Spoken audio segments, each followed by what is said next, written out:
I hope this message in the video finds those who need to see it. I do hope everybody is doing well. Bear with me while I acclimate to my new job position. The videos will get better over time. I'm just adjusting to what I need to be doing. So just bear with me. I did need to take a little bit of time off. I am in school. I am working on a psychology degree. I just took a 5-credit STEM biology course. I did 8 credits this semester. If you want to have time to make dinner and spend time with your kids, I would highly recommend not taking a 5-credit STEM biology class for a semester. It's taken me a couple weeks to gather my thoughts and get myself back to how I normally am. But just bear with me. I just wanted to get on here and just talk a little bit. I've been meaning to do this for a few days now. I have been helping my mother out.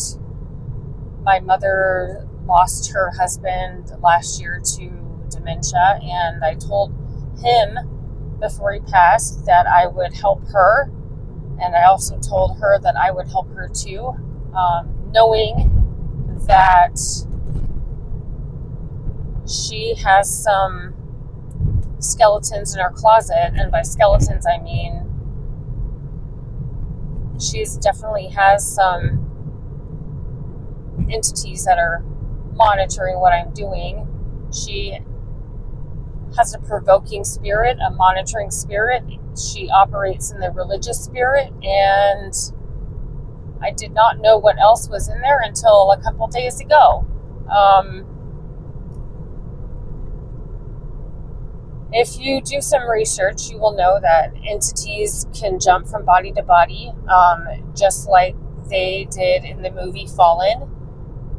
That movie is a great reference if you need to fact check what I'm saying. But Fallen has Denzel Washington in it. I think it was made in like the 90s, mid-90s, right? But I've been aware that entities jump from body to body, and I didn't really know which one was operating in her, in addition to the ones I just mentioned, until a couple days ago.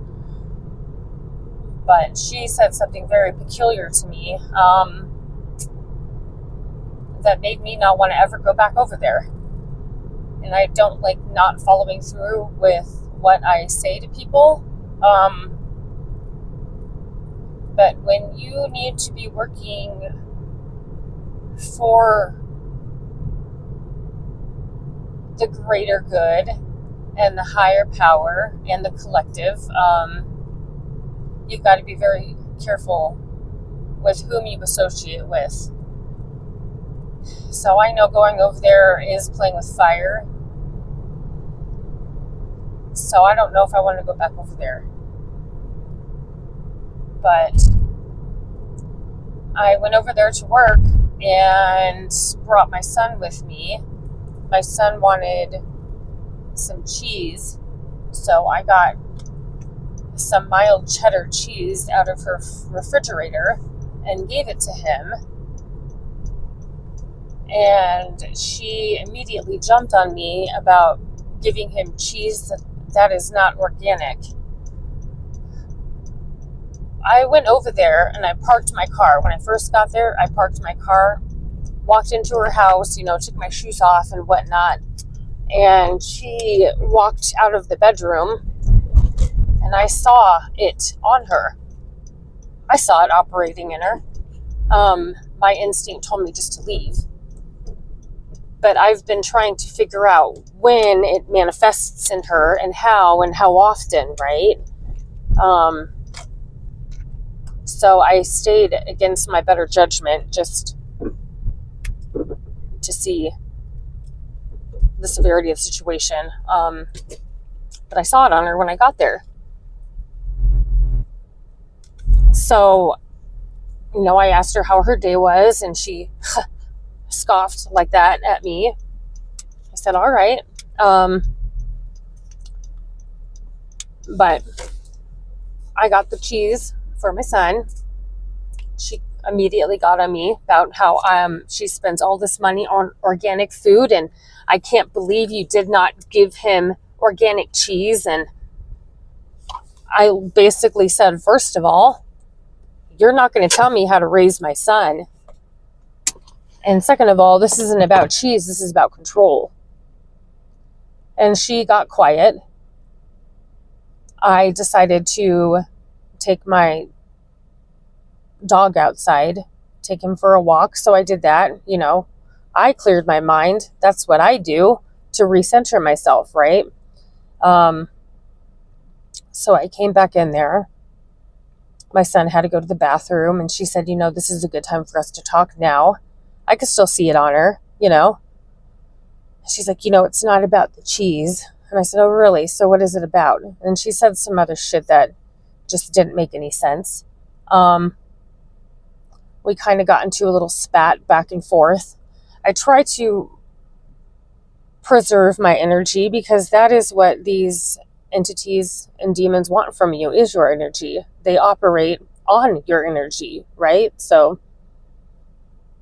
I tried to remain as calm as I could. I said what I said, and I left. After I got there, I should backtrack a little bit. When we walked in the door and I saw her come out of the bedroom with that thing on her, I did ask her. She's like, you know what, maybe you should just leave for the day. And I'm like, okay, well, do you want me to leave? Because I was ready to leave. I saw that and I just wanted to go out the door. So I wouldn't have had a problem leaving, right? But she didn't say anything. She didn't answer my question.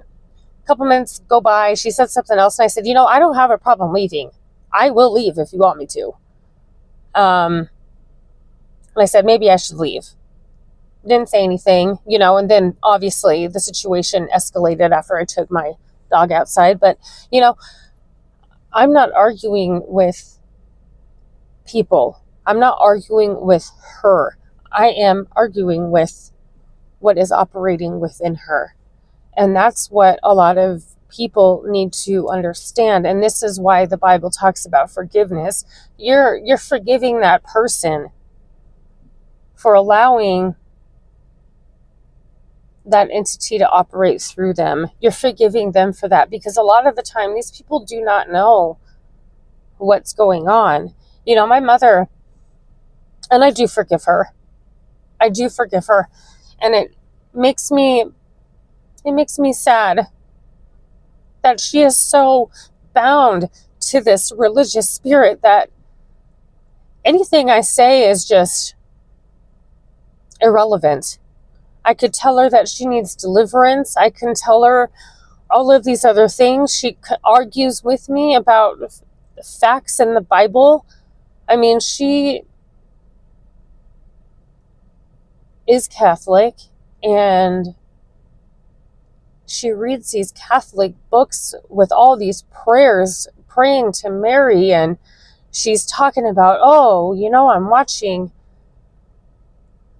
this bullshit on TV that, we're getting messages from God, talking about divination. And I could literally tell her, you're operating in divination, and then I'm in the wrong. She is just so bound to this religious spirit that I can't even have a conversation with her. And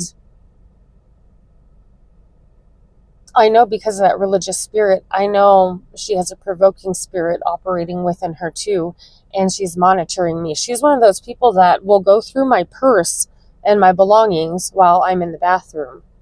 Okay? I mean, this is what those spirits do. They gather the information and report it back to Satan and just try to derail everything you have going on in your life. I have not spent enough time with my mother over the years because of how she is. On an instinctual level, I've known for a long time that there was something off with both of my parents. I will get into that a little bit more in a video here in the next couple days with my introduction video, part 3. I did go into the physical aspects and altercations within my life that have taken place. And now it's time to go into the spiritual. What has happened in my life? My life has been a spiritual battle since the moment I was born. But my mom, I don't even know what else to say about that. I don't know what to say.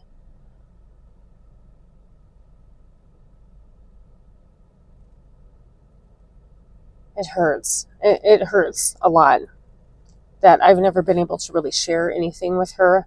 I didn't know how deep these spirits operate within her. I'm almost questioning if she is even really there anymore. I know somebody that has a narcissistic spirit attached to them. I don't think their soul is there anymore. I'm pretty sure their soul is not there anymore. That is not who you think they are anymore. That spirit has overtaken that body. And I have been trying to figure out how far gone my mother is. And I honestly don't think she's there anymore. I am a grandmother now. I'm a 40-year-old grandmother.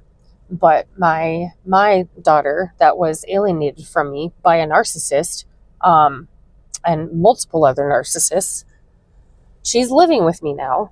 But she had a baby. And my mother would ask me questions. She's been asking me questions. Oh, how is she doing with the baby? Is the baby okay? You can hear demons in people's voices if you listen. If you are in touch with the Holy Spirit and you are in touch with yourself and you're in touch with your instincts and you are aware, you can hear them, okay? But it's just how she asked the questions is what tipped me off to the spirit that's asking the question. It's not her, it's the spirit. And then she went on this weird tangent saying, my sister, which would be my aunt, my sister has a friend and they're having a problem getting pregnant. So I was thinking, if your daughter was having a hard time being a mother, that she could give the baby to my sister's friend. She would... What these entities do is try to distract you and pull you away from what you're supposed to be doing. There's been other times where she asked me how school was going, and I would tell her I'm just overwhelmed, because I am overwhelmed. I've had a lot of homework to do. I was doing about 20 hours of homework every week, okay? 4 months, 20 hours a week doing homework, boom, it's done. But, when you're in it, it's overwhelming. It's hard, But she'd ask me periodically how it was going, and I would tell her. And then she would tell me, I told you that you shouldn't do this. Why don't you just quit? She's been trying to discourage me in my progress. That's what a demon does. That's not what a parent does, okay? But ever since her husband died, too, another scenario, another situation, after her husband died, she's been wanting to move to where her sister lives. I'm all for that. You need to go spend time with your family, whatever, right? I was adopted. I am somewhat disconnected on an emotional level from these people, because it is what it is. I did not grow up with either half of my extended families, my dad or my mother's side, living in another state. So I think it's easier for me to kind of not care. But she would say that she wants to go live with her sister, and she's been trying for months to kind of sugarcoat it and con me into leaving. And she's like, why don't we just move over there?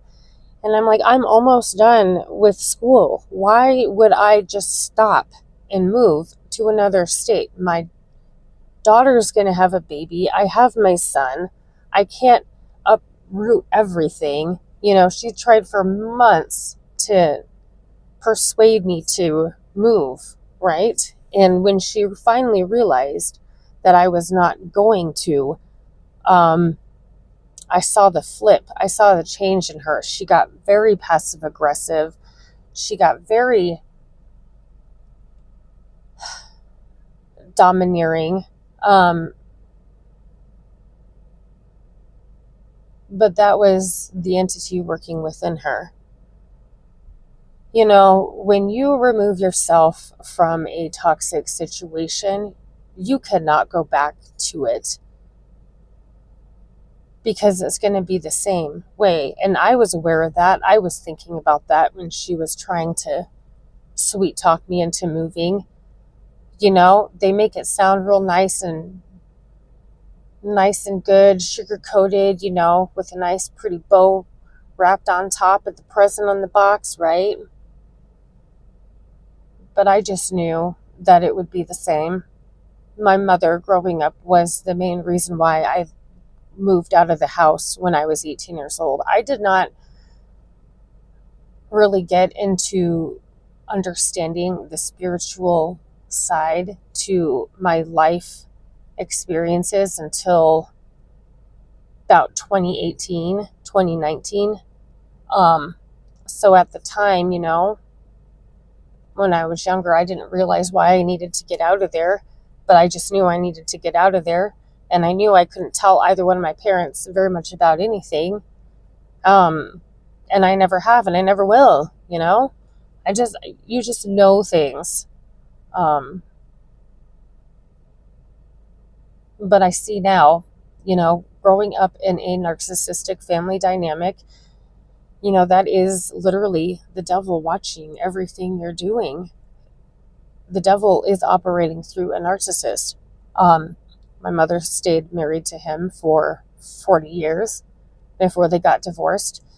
She's just as guilty and just as responsible for the dysfunction as he is because she chose to stay. She would say, oh, well, I stayed married to him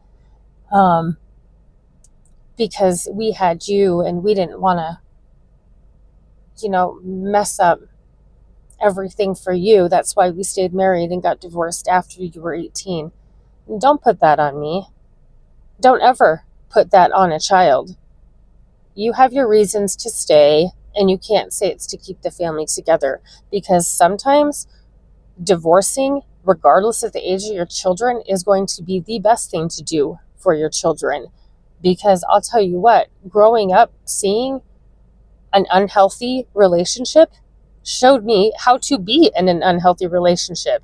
I learned absolutely nothing from them staying together. Nothing. Nothing healthy, at least. Don't do that.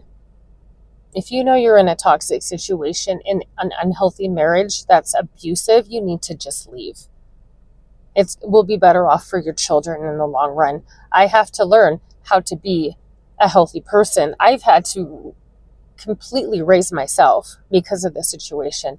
But you know what? I wouldn't change anything because it's made me who I am now. All right?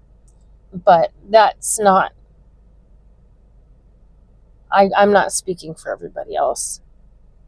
Staying in dysfunction like that and showing some other people how to live in dysfunction can set them up for dysfunction for the rest of their lives, because a lot of people don't have the tools that I have.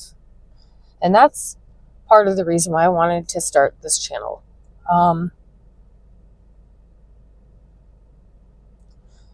But I have to go back over to my mother's house at some point here. I have some of her belongings in my trunk in my car.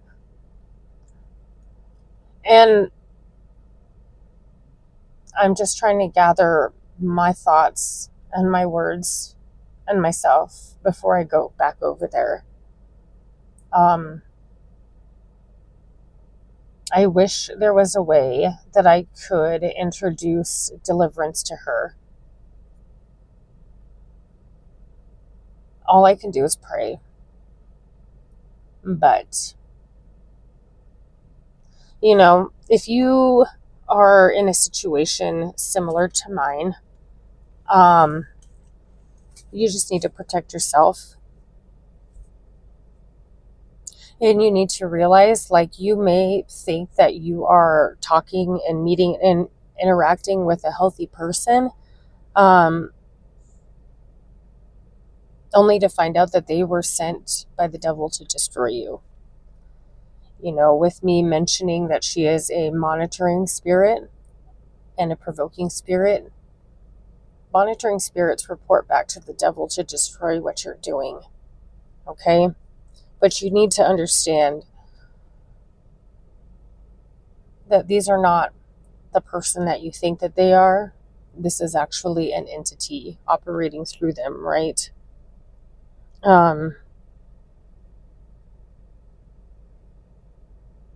Some ways to identify if there is a spirit like operating through your loved one.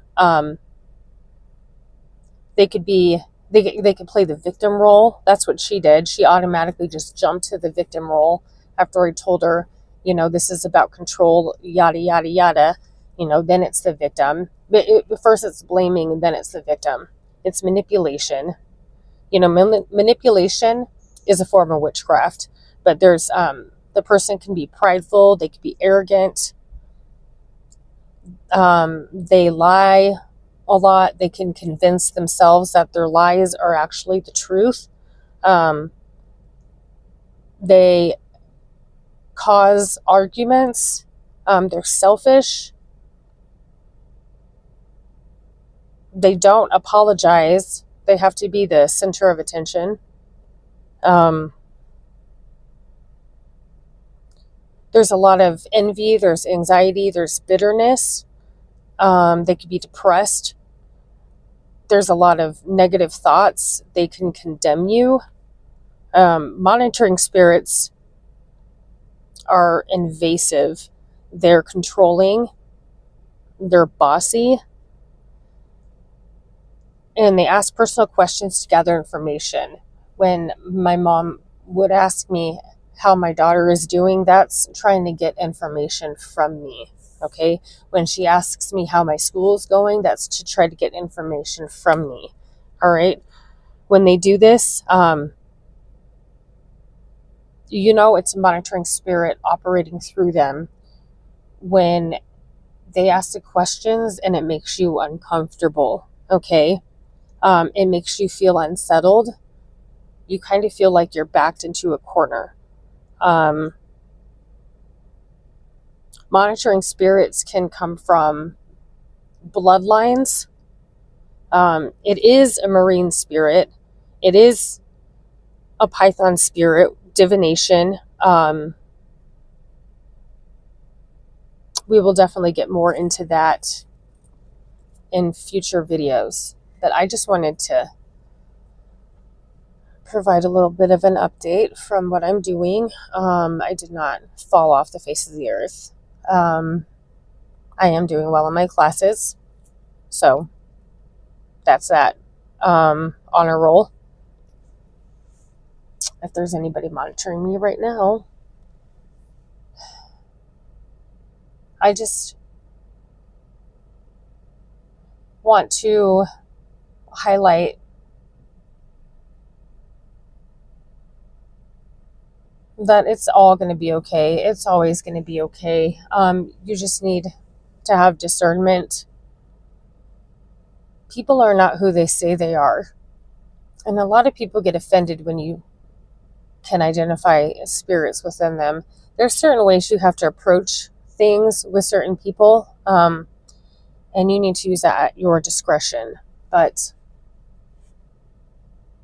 yeah, I just wanted to get back on here and say that. But I will be uploading another video this week. Yeah, I hope all of you guys have a great rest of your day. I will talk with you guys soon. I also just wanted to add, it helps if you pay attention to the words people say. I've recognized a couple different sentences being spoken by this same entity that's been operating through all these different people. I've heard, "Oh, I think I love you." And it always sounds the same. I've heard 5 different people say that exact same thing. And all of those 5 people have tried to destroy me. And then what my mother said to me a couple days ago, she said, "Well, bye," and she said my son's name, "Bye. I don't think I'll ever see you again." And I just found that peculiar, because that is the last thing that my son's dad said to me and to him before he left. You know, my son's dad has not been in the picture since my son was 2 months old. I don't know what kind of narrative he tries to paint about me. I don't really care, but had I not left work when I did, I got home. I had a really bad feeling that day. And my son's dad was talking all kinds of crazy through text messages. I got to work. I was there for maybe 5 minutes. It took me about 30 minutes to get to work. So got to work, stayed there, and I told the person that I was working with that I needed to go. There's something wrong. So as soon as I got home, I left work, got home, I saw my son in a car seat ready to leave. If I did not get there when I did, I don't think I would have ever seen my son again. Because I have not seen my son's dad again. You can only hide a drug problem for so long with people. I would imagine that he tries to paint the picture that I keep our kid away from him. I'll share it in another video. I was going through pictures in my phone last week, and I came across a picture of a letter that he wrote me where he basically said, "I know this is hard for you. If you need my help, you can reach out, because I want to be there for him, but I want him full time." What they try to do is twist it around on you to make it your fault, okay?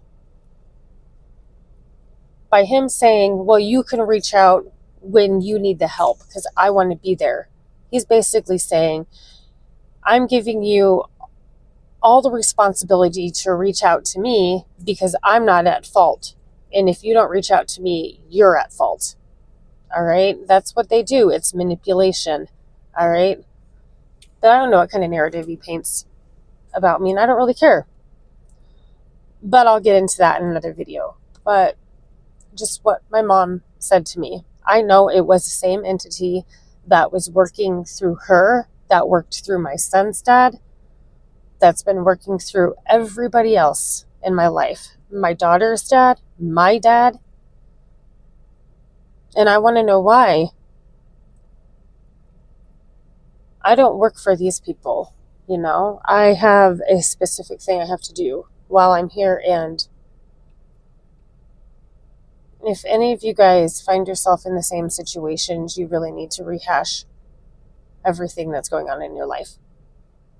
Because it's not safe to be around people like that. And if you have people in your life that don't believe in God, they are literally opening doors to allow anything and everything to come in and operate through them. Like, the greatest thing the devil did was make everybody think he doesn't exist. Okay? It's scary. I once heard my father say that when you're dead, and God is not real. If you ever hear those words spoken by somebody, you need to safely pack up your belongings, get your affairs in order, and leave. Because if you're trying to do right and live right and follow the 10 Commandments and be a respectable person to yourself and to your vessel and to everybody else, you cannot be around people like that. I just want you guys to really start paying attention to people and what they say and what they do. Because if you start noticing the things that I've been speaking on, this is not a game. Everybody's playing checkers, but this is chess. You know, you got to get your head right and get right. And I just want to help everybody do that, because my life has been very interesting. It's been eventful, and I don't want anybody else to experience the things that I have. So I will get into the spiritual aspects of my physical altercations with people in my next video. But yeah, I hope you guys enjoy the rest of your day and take care.